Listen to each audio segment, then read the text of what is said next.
Olá! Nesta semana falaremos da análise de sinais no tempo contínuo e, mais especificamente, falaremos sobre a série de Fourier. A análise de Fourier é composta por séries e transformadas e é uma ferramenta bastante utilizada na análise de sinais. As séries de Fourier são usadas para analisar sinais periódicos, enquanto a transformada é majoritariamente usada na análise de sinais aperiódicos, mas ela pode também ser usada em sinais periódicos. A representação de um sinal em séries de Fourier, ela pode ser comparada a uma representação de um vetor em uma base em um espaço vetorial.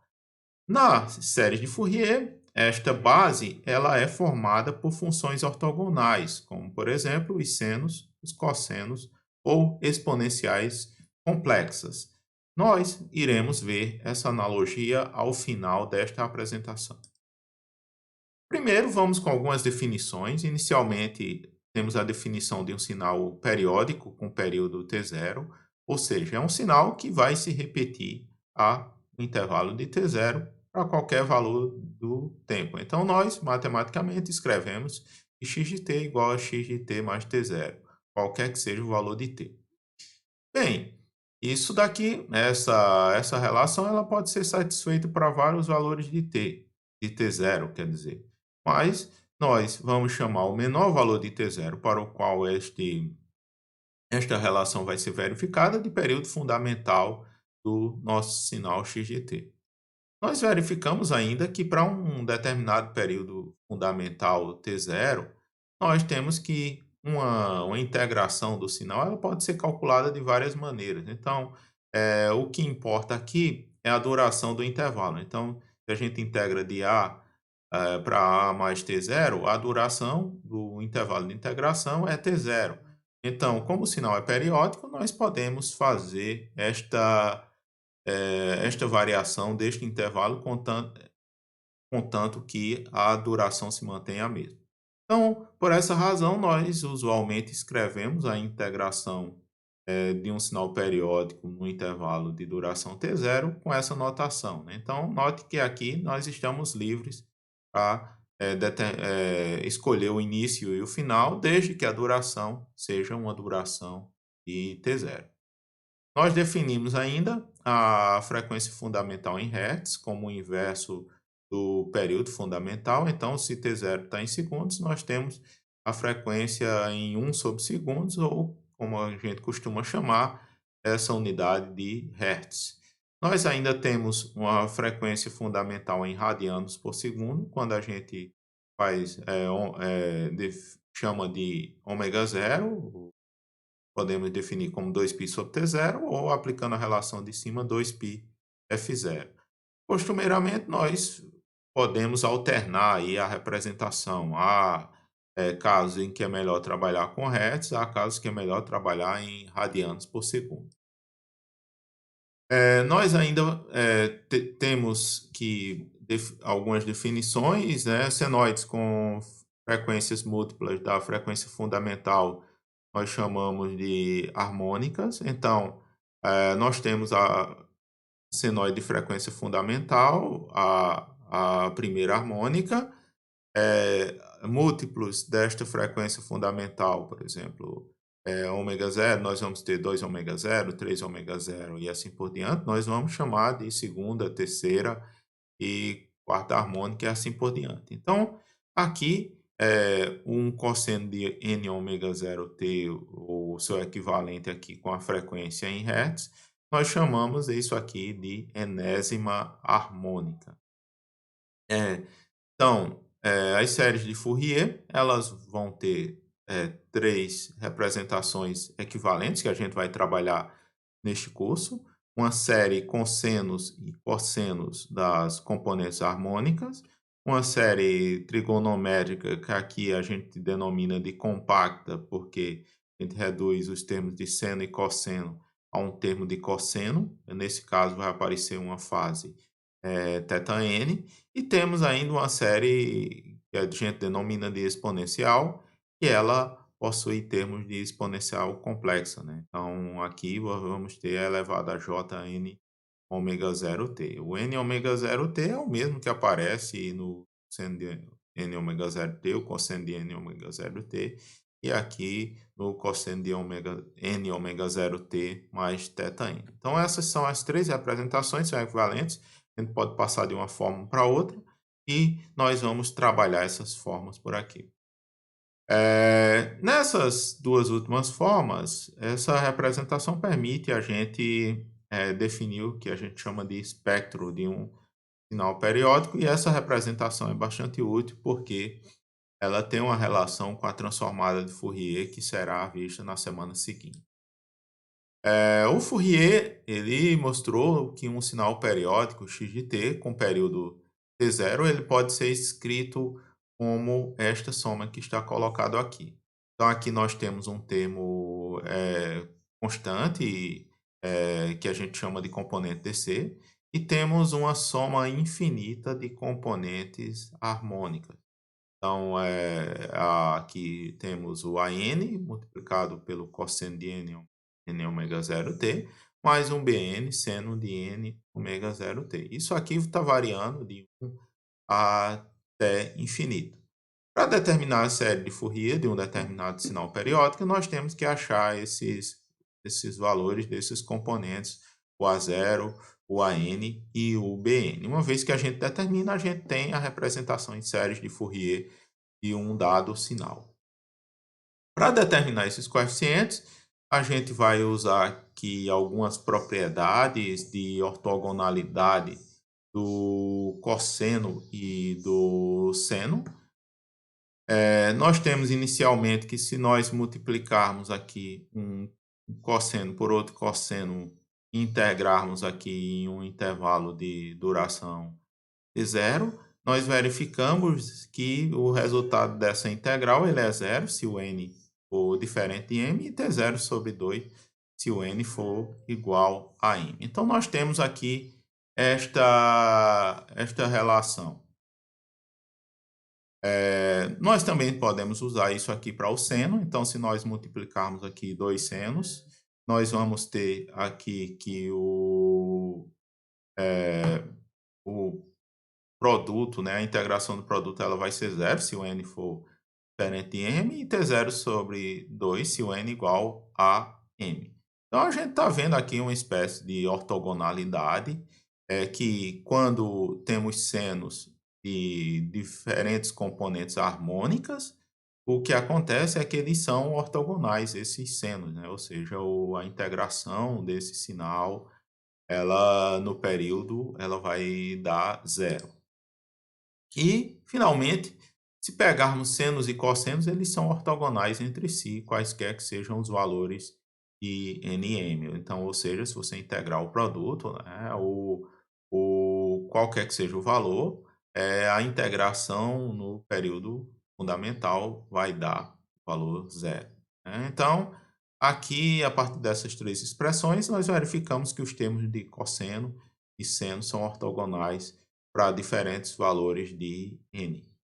Então, é esse resultado que nós vamos empregar aqui mais na frente. Então, já vimos que os senos e cossenos eles são ortogonais entre si. Então, implicitamente, o que a gente tem com isso é uma base de funções ortogonais. Então, a partir dessa base de funções ortogonais, nós podemos representar um determinado sinal. Então, agora vem a obtenção dos coeficientes A0, AN e BN. Para obter o A0 é bastante simples. O que é que a gente pode fazer? A gente pode pegar e fazer a integração do sinal da representação como um todo em um período. Então, na hora que a gente faz a integração do x de t, nós temos a integral x de t desse lado, integral do A0 aqui deste lado, e aqui nós temos a integração dos termos do cosseno e do seno. A integração função trigonométrica de período t0 em um período de duração t0, ela vale zero, porque a parte positiva cancela a parte negativa, então vale para o cosseno e para o seno aqui, de forma que a gente fica aqui só com o termo do x e o termo do A0. A integral do termo do a zero é bastante simples, ela vai dar a zero t zero, de forma que a gente passando e dividindo, nós temos aqui a expressão para o cálculo da componente a zero. Para o cálculo da componente a n, a gente faz um procedimento similar, só que dessa vez a gente multiplica por cosseno de n ômega 0t dos dois lados. Então, a gente multiplica a expansão de Fourier dos dois lados e integra sobre um período de duração t0. Desse lado, a gente vai manter. Desse outro lado, a gente emprega aqui as propriedades de ortogonalidade que nós vimos. Então, inicialmente, essa integral dá zero, porque é a integral da função trigonométrica de período t0, do cosseno.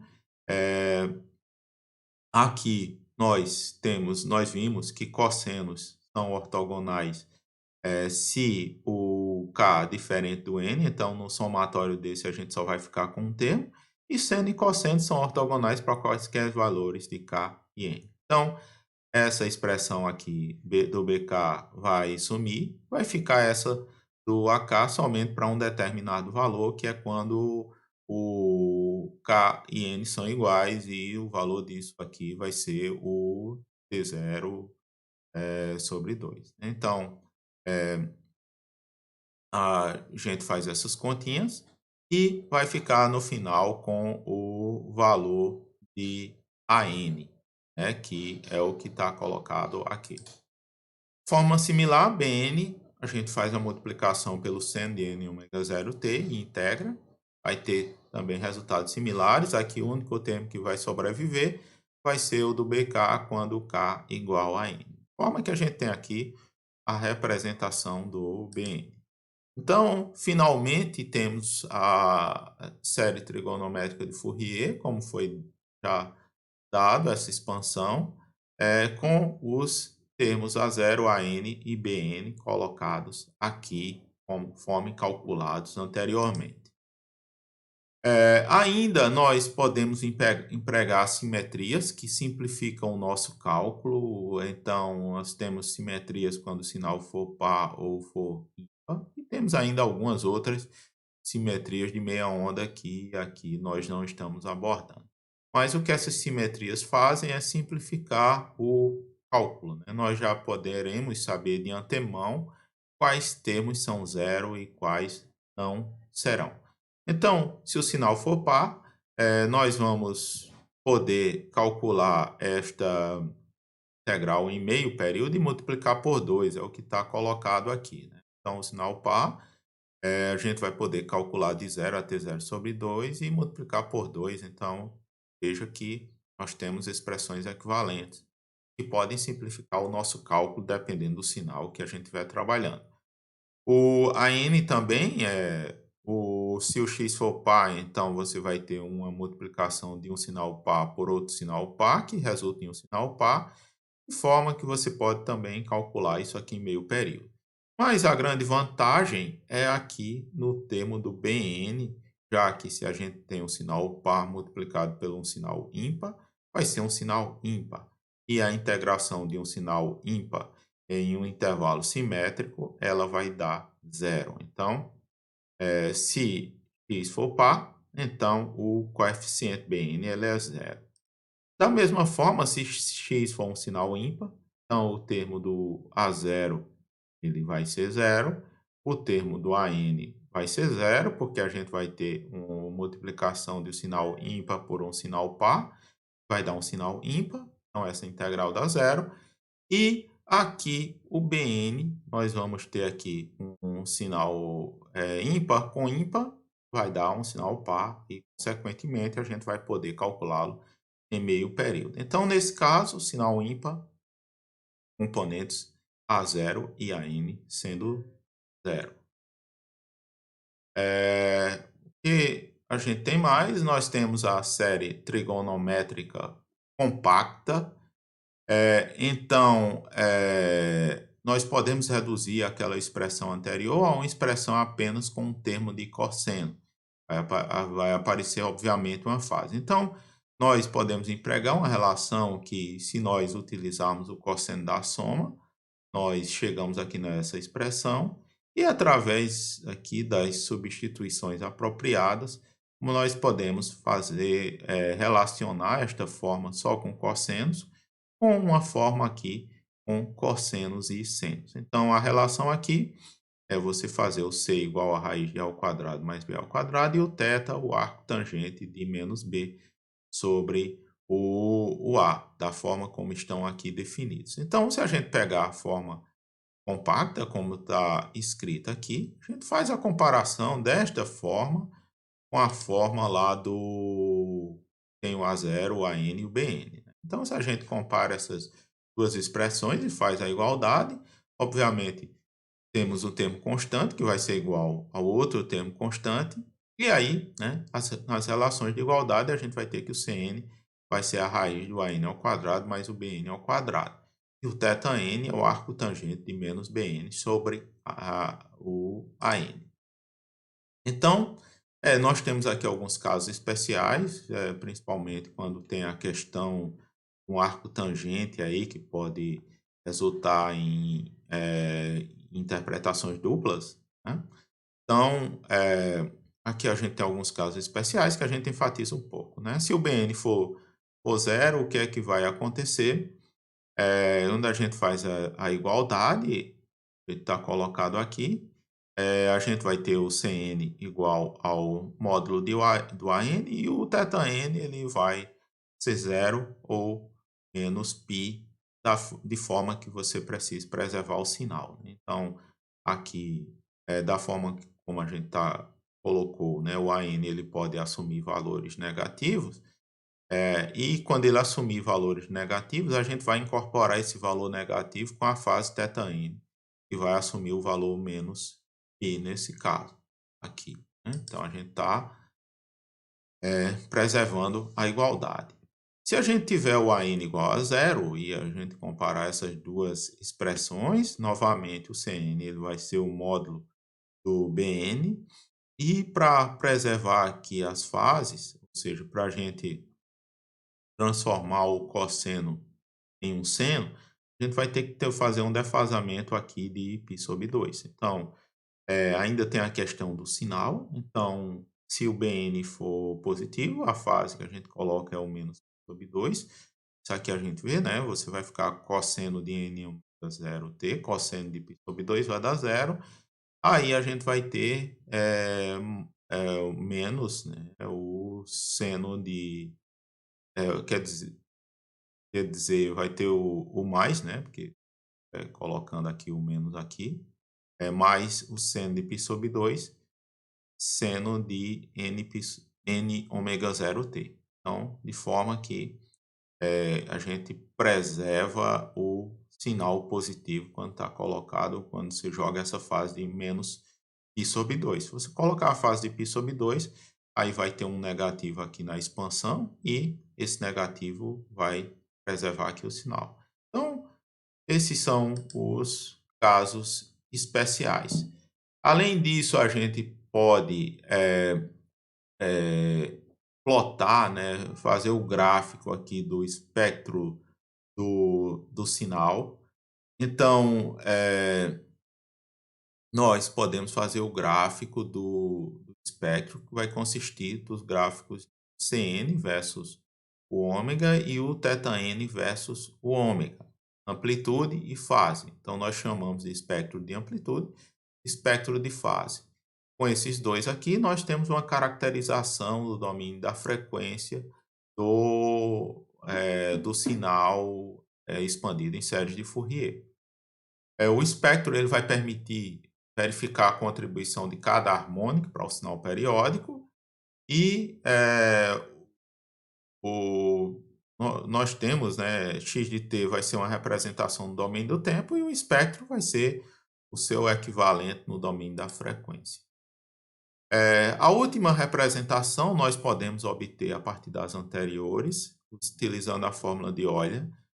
Nós sabemos que o cosseno ele pode ser expandido com uma soma de duas exponenciais e o seno ele pode ser expandido pela diferença de exponenciais. Então, com isso, nós podemos representar o nosso sinal como uma soma de exponenciais complexas.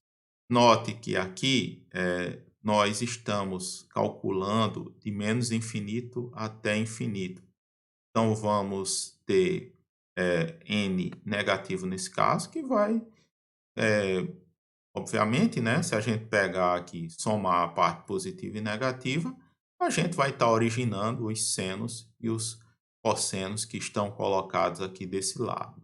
Então, esta representação, o fato de você escolher de menos infinito até infinito, permite que você tenha equivalência lá com as representações trigonométricas em cosseno e seno. Então, nós chamamos essa representação de série exponencial de Fourier.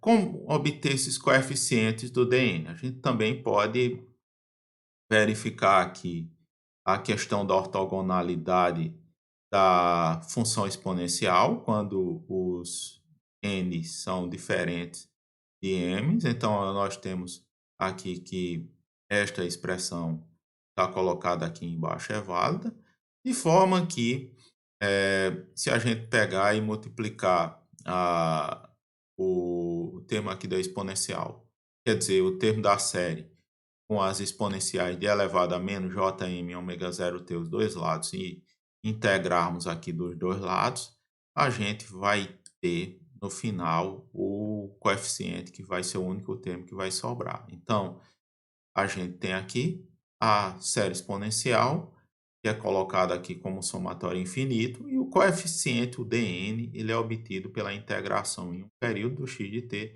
elevado a menos Jn ômega 0t. Então, note que aqui, na expansão em série, você tem o mais, e aqui no cálculo do coeficiente, a gente tem o negativo. Este é um padrão que vai ser observado na transformada de Fourier também. É algo também que a gente tem em algumas transformadas em geral, o sinal mais, sinal menos, preservando essa característica.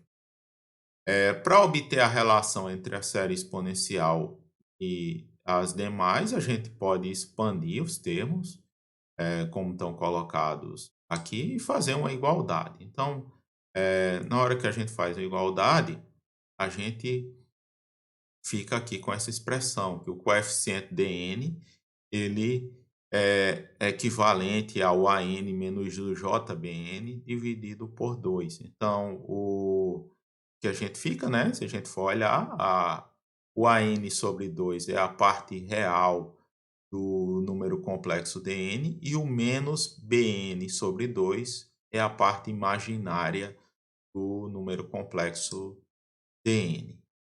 Forma análoga, se a gente pegar o coeficiente dele menos n, ou seja, se a gente trocar o sinal do n, está colocado lá na expressão, a gente fica aqui, muda o sinal daqui, então, na realidade, o d de n é o conjugado do d de menos n, conjugado complexo, essa relação. E para obter a relação com as demais, a gente pode pegar e utilizar a forma polar do dn. Então, se a gente faz, que a gente tem a forma cartesiana, a n menos jbn sobre 2, a gente pode botar a forma polar, o módulo desse número, da raiz de an ao quadrado mais bn ao quadrado, isso aqui sobre 2, é elevado a j, e o arco tangente do menos bn sobre o an. Então, aqui nós temos a representação do número complexo. Se a gente iguala esta expressão com essa outra, que está desse lado, faz a mesma coisa aqui também para o d de menos n, a gente tem a seguinte relação, que o d0 é igual a zero, que é igual a c0, o módulo do dn é igual ao módulo de menos n, que é igual ao cn sobre 2, isso pode ser visto a partir dessa relação. Se a gente tira o módulo lá do módulo do outro, a gente vai ficar aqui com o cn sobre 2, E aqui, em relação às fases, o argumento do dn é igual ao θn, e o argumento do d menos n é o menos θn. Então, aqui nós podemos ter algumas relações entre os espectros. Então, nós chamamos do espectro da série exponencial o gráfico do módulo do dn versus o ômega, e o argumento do dn versus o ômega como o seu espectro de fase. Então, temos o espectro de amplitude e o espectro de fase. O espectro de amplitude é uma função par, o espectro de fase é uma função ímpar. Além disso, a série exponencial ela vai ter frequências negativas quanto positivas, e isso vai permitir que você faça a combinação para resultar nos termos de cosseno e seno. Para finalizar essa abordagem de série de Fourier, nós temos as condições de existência. Nós vamos ver em exemplos que descontinuidade não é um problema na obtenção das séries de Fourier. A gente pode obter séries de Fourier para um número bastante razoável de sinais, e a gente tem algumas condições para que a gente tenha as séries. Primeiro, x de t ela tem que ser absolutamente integrável em um período, ou seja, a integral, se você faz em um determinado período, ela tem que ser finita, né? A integral do módulo do sinal. O critério de convergência que é usado na série de Fourier é a convergência na média. Então, a gente pode comparar uma soma infinita com uma soma finita e imagine aqui que você tenha um erro de aproximação devido ao truncamento que você fez. Então, imagine aqui que você escolheu 100 termos aqui da série. Então, você vai ter uma soma de 1 até 100, e aqui é uma soma infinita. Então, vai ter um erro, né? Uma diferença aqui que a gente está chamando esse erro de EDT. Então, a gente diz que uma série converge na média no intervalo de 0 até 0 se a integral do módulo desse erro, então a gente está calculando aqui a energia do erro, ela vai convergir para zero se o n tende a infinito. Então, essa é o critério de convergência que a gente tem. Então, o que a gente tem mais aqui? Isso daqui, né? A gente pode relacionar com o resultado anterior. Então, se um sinal periódico possui uma série de Fourier, ele vai possuir uma série de Fourier que converge na média se essa energia de um período ela for finita. Então, a maioria dos sinais que a gente trabalha, né, os modelos que nós trabalhamos, eles se enquadram aqui nesse caso. Então, eles vão ter séries de Fourier que vão convergir na média. Ainda, né, além da convergência na média, a gente tem a convergência em pontos específicos. Então, nós temos que, se um sinal x de t ele satisfizer as três condições de Dirichlet que estão colocadas aqui, ou seja, ele for absolutamente integrável, ou seja, a integral do módulo período lá ele seja finito, ele tem um número finito de descontinuidades finitas em um período, há um número finito de máximos ou mínimos no período, ou seja, se isso aqui for verificado, então a série de Fourier converge para todo ponto em que o sinal é contínuo e converge para o valor médio dos dois lados da descontinuidade nos pontos de descontinuidade. Então essa é aqui a ideia de convergência em pontos específicos. Aqui nós temos um, um fenômeno que acontece também nas séries de Fourier. Então, era de se esperar que quanto mais termos você soma, mais próximo do sinal real a gente ficaria. Então, aqui neste exemplo, nós temos uma onda quadrada que foi aproximada em séries de Fourier. E nós observamos que ela, fora da descontinuidade, os pontos convergem razoavelmente bem, mas que na presença de nos o próximo aos pontos de descontinuidade, você tem aqui um sobressinal aqui, é um sinalzinho, um overshoot que aparece por aqui. E esse overshoot ele é de aproximadamente 9% do valor da descontinuidade. Você pode somar os termos que forem, né, que isso daí não vai desaparecer. Então, isso aqui é denominado de fenômeno de Gibbs. A gente pode notar aqui também que, nesse caso, a gente teria no ponto aqui da descontinuidade, a convergência aqui para o valor médio entre os valores extremos da descontinuidade. Então, a gente tem 0 e 1. Então, a convergência no ponto da descontinuidade é a convergência para o valor meio, né? Seria a média, segundo os resultados anteriores. Nós temos ainda algo bastante importante que permite a gente calcular a potência do sinal a partir do espectro de amplitude do sinal. Então, nós vimos que sinais periódicos são sinais de potência, eles têm energia infinita, calcular na escala de tempo completa, mas eles têm aí uma potência finita, eles são sinais de potência. Então, a gente pode calcular a potência a partir do teorema de Parseval. Aqui está colocado o resultado do teorema de Parseval, não está colocada a demonstração, mas que a potência ela pode ser colocada como a soma das potências das componentes harmônicas. Então, a potência do termo constante é C0 ao quadrado, né? E a potência de cada senoide, de cada cosseno daquele da série compacta, ela é o meio da amplitude ao quadrado. Então, aqui a gente está somando as potências de todas as componentes harmônicas da série compacta. Desse outro lado, a gente também tem um resultado igual com a exponencial. Então, a potência de cada termo da série exponencial, ela é o módulo do dn ao quadrado. Isso aí a gente pode obter facilmente. E ainda nós podemos pegar e decompor isto usando as simetrias apropriadas.